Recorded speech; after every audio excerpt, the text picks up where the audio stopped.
তো বন্ধুরা আমি চলেছি এই বছর উচ্চ মাধ্যমিক প্রথম স্থান অধিকার করেছে যেই ছেলে, তার নাম মহেন্দ্র নস্কর। চলো জেনে নেবো এই উচ্চ মাধ্যমিক প্রথম স্থান অধিকার করা তার কারণটা কি, সফলতা কি করে পেয়েছে, এত নাম্বার কি কারণে পেয়েছে, চলো জেনে নেবো।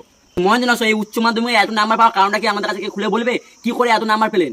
হ্যাঁ দাদা নমস্কার, আমার নাম মহেন্দ্র নস্কর। আপনারা সবাই ভালো আছেন তো? হ্যাঁ, তো মেন বিষয় হলো যেহেতু আমার পিছনের এত রহস্য কি পরীক্ষার নাম্বার পাওয়ার, যেহেতু 32 ঘন্টা একদিন হয়। 32 ঘন্টায় একদিন? হ্যাঁ 32 ঘন্টাতে একদিন।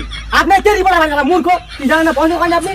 কি করে হয়? কি করে হয় মানে হিসাব করে থাকো। হ্যাঁ দাদা তুমি ঠিক বলছো, 32 ঘন্টায় একদিন। তুমি বলো, তুমি চালু থাকো। হ্যাঁ ঠিক আছে, শালা মূর্খ।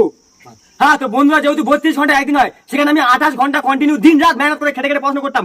এমনকি হাগা খা মুখ হ্যান্ডেল মারা বন্ধ করে দিয়েছিলাম।